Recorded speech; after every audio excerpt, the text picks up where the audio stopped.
Rabbi Weiss, the legend, how are you? Alhamdulillah, thank God.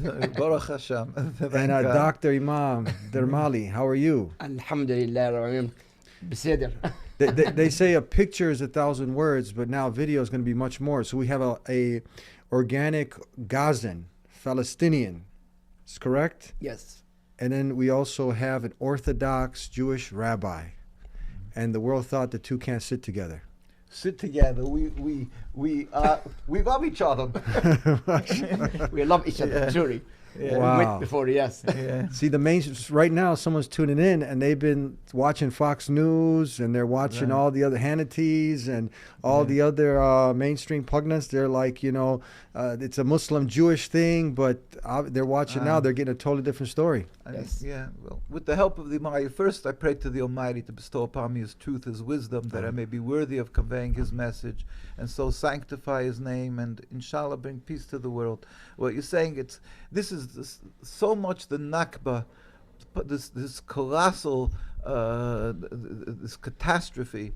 It has so many facets, but of course the slaughter.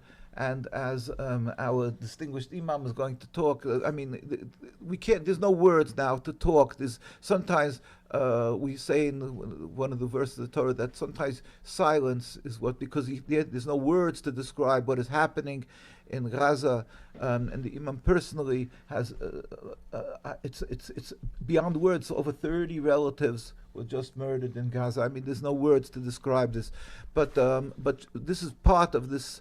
I call it like links in a long chain of this horrid Nakba. But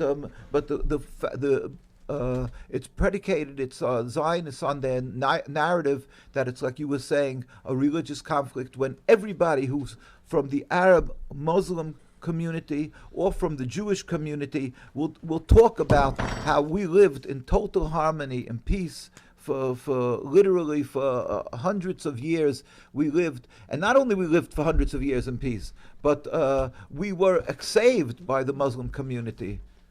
Wow, so we're like remaking history. That's history, and we're making history here today. So you have the same thing here. You have a rabbi. Yeah, this is a rabbi in the picture, is it? Well, I don't know who this person was. I just got a picture.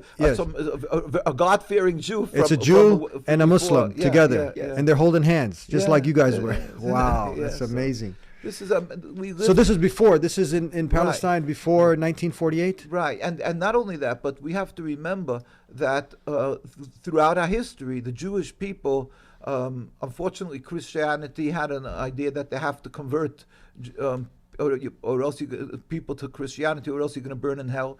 And they made the Inquisition, where they tortured people to convert out of the religion, and so the Jewish people had to run away. Many were murdered, but and also they were banned from the lands from Portugal and Spain. And where did they go?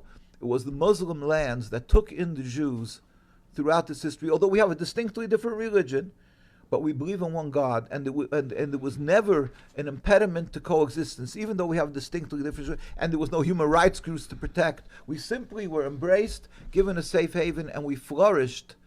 We flourished in their lands. We put out our greatest Torah authorities, our greatest rabbis, and for hundreds of years our communities grew and grew. And whether you go through all the Arab and Muslim lands, whether it's Iran, whether it's Iraq, whether it's Egypt, Lebanon, Morocco, Tunisia, Turkey, wherever you would, and Palestine. So Palestine has a special story that when there was Jews were thrown out from Palestine hundreds of years ago, and it was the Suleiman.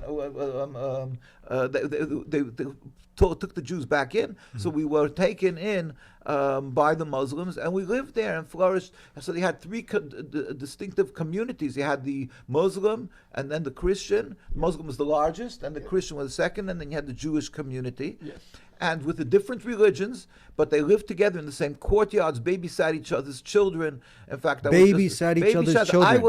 In fact, I recorded it just yesterday. I was at AMP conference, and a person, an older gentleman, came over to me, and he spoke about how his father, when they used to go doing business or whatever, he wasn't the Jewish neighbor would take their children and his jewelry to protect it because he didn't want to leave it alone, and he would take it over to his father's house, to this Arab Muslim's father's house, and they would leave them there and leave it there with. And so this is I could tell you so many beautiful anecdotes of both the Jews helped the Muslim neighbors and the Muslims helped the Jews, like it should be, like it should be, absolutely, yes. Question humanity, that's how it should be, yes. But and because God says that we have to do kindness, we have to emulate God as compassionate, and these people live together. God-fearing people live together.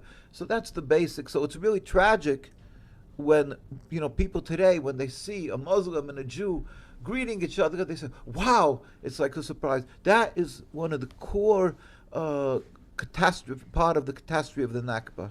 So this is historically documented. It's known. You're repeating the history. I mean, this is known amongst learned people. Unfortunately, many people don't read today and don't study history. But now, for over 1,000 years, Jews and Muslims lived together in a relative peace. Certainly. And Jews fled persecution from the Crusades, from the Inquisitions to Muslim lands, and there wasn't this hostility towards Jews. On the contrary, it was like I say, it was a case where the Muslims basically gave the Jews their lives back. They were able to exist, to flourish and have communities, and so it's like it's part of the tragedy. And like it's and we have with God's help, we have to talk about why. Why does Zionism insist on portraying like there's a religious conflict? What's happening here? What's their issue? What's their goal? And we could talk about that. Yeah. Sheh, what do you think? We know this history, but it's different when it's coming from a rabbi, an Orthodox rabbi who's talking about this, and we're seeing what the media is pushing.